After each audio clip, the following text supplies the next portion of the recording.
کہ پاکستان کے روشن اور مستحکم مستقبل پر کامل یقین ہے۔ ایک سال پہلے چھائے ہوئے مایوسی کے بادل آج چھٹ چکے ہیں۔ آج پاکستان کی معیشت کے تمام اشاریے مثبت ہیں۔ اگلے برس تک انشاءاللہ مزید بہتری ہوگی۔ گزشتہ نشست پر بھی کہا تھا کہ مایوسی مسلمان کے لیے حرام ہے۔ مایوسی پھیلانے اور ڈیفالٹ کی باتیں کرنے والے آج کدھر ہیں؟ کیا ان کو جواب دہ نہیں ٹھہرانا چاہیے؟ کوئی چیز بشمول سیاست ملک سے مقدم نہیں ہے۔ ہم سب کو ذاتی مفاد پر پاکستان کو ترجیح دینی چاہیے۔ یاد رکھیں، پاکستان کے علاوہ ہماری کوئی شناخت نہیں ہے۔ ریاست ماں کی طرح ہے اور اس کی قدر لیبیا، عراق، فلسطین کے عوام سے پوچھنی چاہیے۔ Army chief general Syed Asim Munir کا کراچی میں بزنس کمیونٹی سے خطاب کہا کہ جتنی بھی مشکلات ہوں، اگر ہم مل کر اکٹھے ہو جائیں تو کوئی کچھ نہیں بگاڑ سکتا۔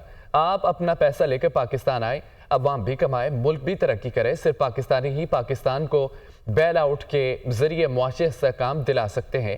دہشت گردی کی پشت پناہی غیر قانونی کاروبار والے کرتے ہیں، جن کے پیچھے مخصوص عناصر ہوتے ہیں۔ پاکستان کی ڈیجیٹل سرحدوں کی حفاظت اور عوام کی ڈیجیٹل سیکیورٹی ریاست کی ذمہ داری ہے۔